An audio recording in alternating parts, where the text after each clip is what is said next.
Okay, here we go. Good morning, everybody. It's the first week of April. I think it's the 5th.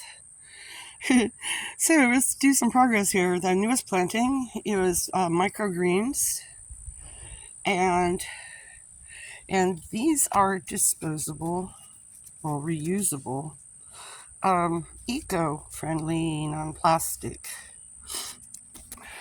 planters, containers, and they're really great.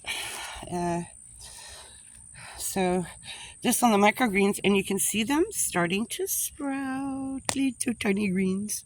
The other day I added with this, because this is just going to be like herbs and greens, some basil.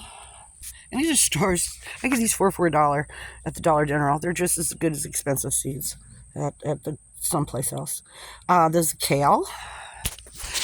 And then I've got an heirloom variety of Swiss chard. So those just got planted yesterday. The microgreens actually were just planted like 3 or 4 days ago. And this is now this reliving. I replanted this from last year's garden just recently. Put it in this little pot because I need to be more mobile. My containers are much larger. Now I need to be able to load up my garden, not just be with it for a year or so. So in this one, you'll see I've planted some basil seeds. They've still to come up, along with the bell peppers. Those take a while. Those are sweet, thin, banana-type peppers, color variety. But we do have here some peas. These are peas. Here, this is a shallot. Their leaves are very similar to garlic. They are flat, not tubular like an onion. See, they're flat. It's a shallot, which is kind of a cross between a garlic and an onion. All right, this is my magic beans. We'll talk about unicorn beans later. And these are peas. I put these little skewers in because it helps them once they want to start climbing and clinging, so they don't try to cling onto, like this, onto one of the taller plants. Now this is an onion, grocery store onion. I cut the root part off, I save it, and then I shove it in the ground. And you can see again, the onion is more tubular, it's hollow. Okay, it's not flat. So that's a difference you can tell. This is also a shallot. Besides the peas, here is a potato planted, and that might be a sweet potato, but I think it's just a potato. Or it could be sweet potato. At first, you can't quite tell. So I've got a lot of things going on in here. And then over here, again, we have more magic beans. And this is an onion, again, tubular. This I got from the local grocery store, which is H-E-B. I love them. All of their herbs and plants have always been really great. This is rosemary. It's the hardy variety. It's a thinner leaf, very waxy. Again, more peas. And then we have nasturtium. Very wonderful. They have very colorful flowers, and it's an all edible type of green. And here is a squash. I think it's the butternut variety, which is right over here. Winter squash butternut, yes. And more nasturtium, and ho, looky here.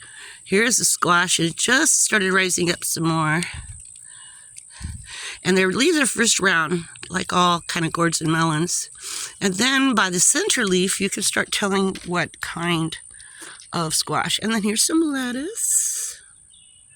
And this is, I think, a sunflower. Anyway, this is a tomato, but also at the local H-E-B. It's an heirloom style. It's really cool. They get dark colors of red and purples and black. More nasturtium. This here is a butternut squash, and you can tell again. No. Yeah, here it is. Is when the center leaf, the third leaf starts to come, the shape of it will tell you what kind of melon or gourd it's going to be. This is basil. I kind of picked a lot of leaves off of it, but you see it'll keep renewing itself, which I love about basil. This is thyme. Thyme lasts for years. The last thyme plant I had until we had the super hard freeze up here in Plantersville, in Texas. It was like 1 degree, so it got too cold.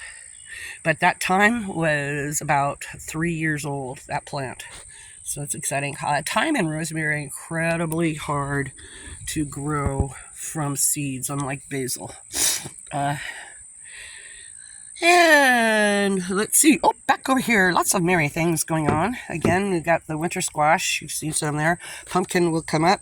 Pumpkin's not going to be successful growing out of this container, but the main reason I like the pumpkin is the blooms are so huge, and I like to make stuffed flowers from pumpkins and other squashes and melons that are large.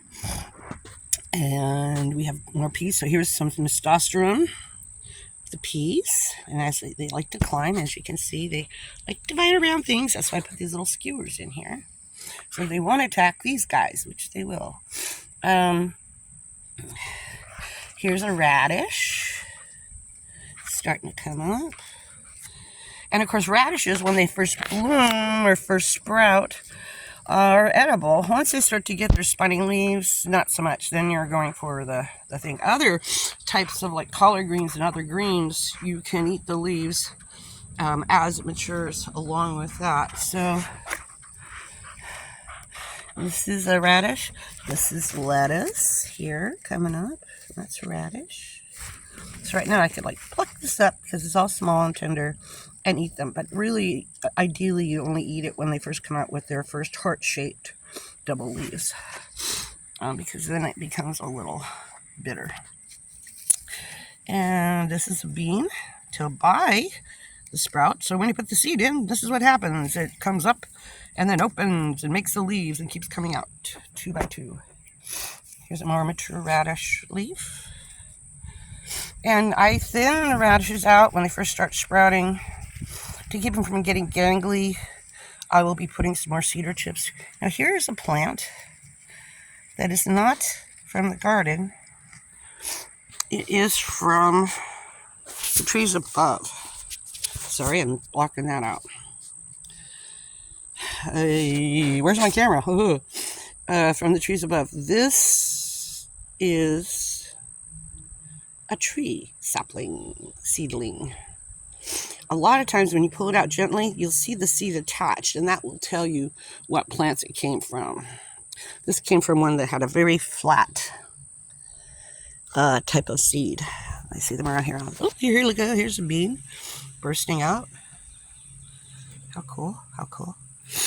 Oh, got the sniffles. The pollen around here is insane. Everything's covered in yellow pollen from like a jillion plants. Well, this is going on 8 minutes, so I'm going to get off the video here. But I'm excited. I'm excited. This is great stuff going on. I will eventually, as the plants get larger, put another layer of cedar shavings. It protects the tender plants from cutworms and other insects. Also saves the seeds from the birds doing it. That's also why I have my windmills, because they also keep the birds away.